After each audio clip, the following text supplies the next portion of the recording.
Iya. Berapa tahun terakhir itu? Sejak 4 tahun terakhir kayaknya ya. 4 tahun terakhir gitu, sejak kita punya YouTube channel lumayan meledak. Kita mulai beraniin diri untuk jadi developer sendiri. Oke. Gue establish konteks dulu ya. Arsitektur Indonesia itu kan sebuah YouTube channel. Itu isinya apa? Awalnya itu review-review rumah aja. Jadi kita tuh mikirnya kan zaman dulu waktu kita mau bikin ini, wah ini ada Fitra Eri, ini ada Ridwan Hanif di mobil gitu. Sedangkan di rumah kan belum ada. Ya udah kita coba-coba aja. Tapi sebenarnya itu juga kecelakaan sih Mas Radit. Gitu. Jadi waktu awal itu kita kan sebenarnya kontraktor rumah mewah.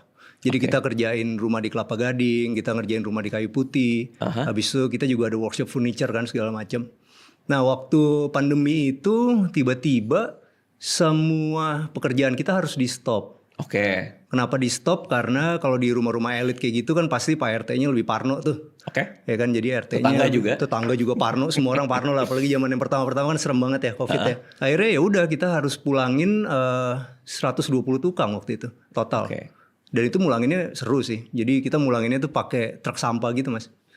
Jadi kita masukin truk sampah, bayar 500.000 seorang. Oh iya. Habis itu di perbatasan itu sampahnya di belakangnya mereka gitu. Jadi ketika dibuka kan zaman itu kan nggak boleh keluar Jakarta kan? Oh karena nggak boleh keluar. Cuma kan kita mau gimana kerjanya kan? Jadi akhirnya mereka pulang bayar 500.000 seorang lewat truk sampah. Nah bisa sampai gitu kan di rumah kita bingung biasa ngurusin kerjaan. Terus mau ngapain nih gitu kan? Biasanya bikin rumah sekarang nggak boleh punya proyek apapun. Nggak ada proyek apapun dan proyeknya sebenarnya berhenti di tengah kan. Lalu? Ada yang lagi baru genteng apa segala macam gitu kan. Sakit kepala tuh waktu itu. Sakit kepala. Sakit kepala banget. Sampai zaman itu ya orang pada bikin nanam-nanam bayam kan zaman itu. Betul. Nanam bayam, nanam kangkung segala macam lah. Ngocok dalgona. Macam-macam. Zaman itu separah itulah. Jadi akhirnya ya udah kita coba dari kantor daripada bingung. Ya udah kita jalan deh. Kemana nih, ke itu aja, ke rumah developer gitu ya. Jalan ke rumah developer. Rumah developer bawa kamera, waktu itu masih pakai S7 Samsung. Boleh kan nyebut merek ya? Gak apa-apa. Ya udah kita udah shoot segala macam. Ya udah upload. Sesimpel itu aja. Oke. Tapi waktu itu kita juga bilang kan, ini kalau misalnya kita bikin YouTube kayak gini ada perjanjian lah gitu. Paling nggak 30 episode baru pensiun lah. Nggak ngerti maksudnya apa tuh? Jadi kita kalau kita mau masuk YouTube itu waktu itu boleh kita masuk YouTube, cuman kita udah tua nih. Kalau cuma bikin satu habis itu kita nggak upload lagi, ntar dibilang apa sama orang kan?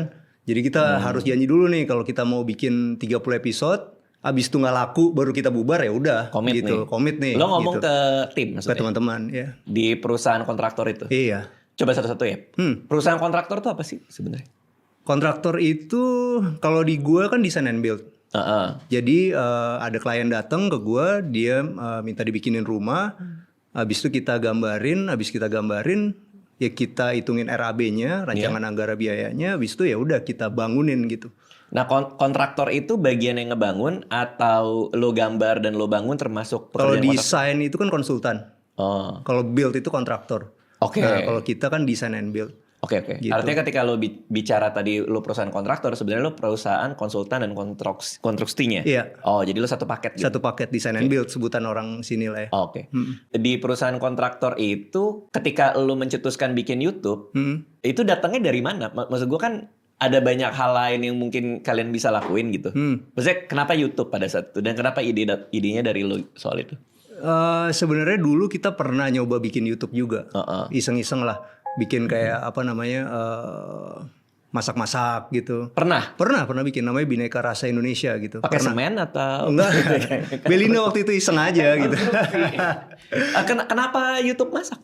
Ya karena dulu kita baru pindah rumah, besok kita ada dapur. Ya semua orang waktu itu bikin YouTube kan. Oke. Yang lihat Mas Radit juga lah. Kan wah nih banyak orang bikin YouTube ya, kita bikin YouTube lah gitu. Tapi ya itu cuman 5 episode, habis itu kita nggak lanjutin. Gitu. Jadi kita cukup mengerti sama video-videoan lah gitu. Karena kan kalau arsitek juga kita mesti ada dokumentasi kan. Jadi kita cukup mengerti tentang video-videoan lah dan untuk edit-editnya gitu. Karena kalian lagi nggak ada pekerjaan, kalian mau bikin YouTube, ide datang dari lo, bikinlah. Yang paling gampang nih, yang lowest hanging fruit itu kan datang ke developer tempat lo ngerjain konstruksinya kan. Iya kan, maksudnya nge-review itu kan. Karena itu paling gampang, tinggal nelpon dong. Iya. Tinggal nelpon, lo datang. Yang di depan kamera pertama lo? Gua. Langsung tuh ya, langsung lo ya. Dan kaku parah sih. Itu gimana perasaan Kaku itu? parah dan gue kaget sih karena kan di hidup gue tuh setiap hari celana pendek, sandal jepit karena kan emang gue adanya di konstruksi kan. Ya. Dan nggak penting-penting banget juga penampilan gitu. Jadi di YouTube pertama itu episode pertama gue pakai sandal mas. Oke. Dan itu dikomenin orang, lo nggak sopan lo di YouTube pakai sendal gitu. Nggak sopan di YouTube pakai sendal. Iya, gue baru tahu tuh zaman itu ya. Kita kan nggak ngerti kayak gitu-gitu karena Iya. kita kan bukan anak entertainment lah gitu. Betul. Kok bisa begini ya pertanyaannya? Abis itu zaman itu juga karena kan nggak bisa potong rambut dong. Aha. Jadi gue yang motongin istri gue nih Belinda kan, potong gitu lah. Bentuknya mungkin jelek gitu. Ada komennya ini barber lo udah mati nih gitu. Itu gue kaget banget sih ternyata di dunia YouTube ini orang komen tuh bisa segitu semaunya. Itu salah satu yang bikin kaget sih. Kaget. Masuk hati nggak? Awalnya mungkin ya. Oh, Tapi iya. sekarang ya udah nggak sama sekali sih. Ketika awalnya masuk hati, apa yang membuat lo jadi apa? Kayak lo hapusin komennya, lo Nggak, balas komennya. Nggak. Gue mikir gini mas. Gue kan pengusaha. Dari awal pasti tekanan banyak lah. Kalau kita ngelawan jadinya nggak asik juga. Ya gue bilang aja sama di gue komen waktu itu yang dibilang barber lu udah mati ya segala macam. Gue bilang ya ini kan lagi zaman covid nih, gue jawab baik-baik lah gitu. Lo balas chatnya, balas komennya. Balas komennya. Oh. Tapi baik-baik aja. Oke. Setelah lo kaku di video pertama itu, tim lo pada bilang apa? Kayaknya kita cari host lagi atau semangat bisa gitu. Dulu tuh problemnya gini kan, gue setiap ngomong itu gue misalnya ini ada meja nih bagus ya kan gitu, ini ada ini ya kan gue banyak banget gitu. Dan gue ngeliat teman-teman juga komen nih lu ngomong banyakan yakannya lu kayak Betawi gitu kan. Jadi mesti diperbaikin satu-satu lah dari situ. Habis itu yang gue coba gue ngeliatin Fitra Eri ngomong sih, gue lihat gimana dia menggal-menggal kalimat dari satu ke satu tempat. Oh lu nontonin Fitra Eri itu? Gue tontonin.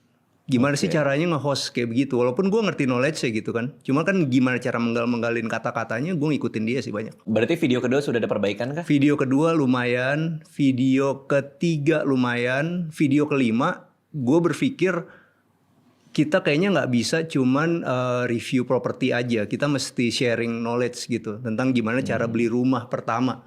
Karena gue pertama kali beli rumah tuh umur gue 25 tahun. Pertama kali beli rumah? Dan itu gue ceritain gimana caranya dan ternyata untung gitu kan. Ternyata untung, masih untung? Ternyata beli rumah semakin muda itu lebih baik lah. Oh, Gitu. KPR-nya berapa tahun waktu itu? Waktu itu 20 tahun. Wow. 20 tahun, rumahnya 225 juta. Oke. Habis itu gue cicil di 2.200.000-an. Oke.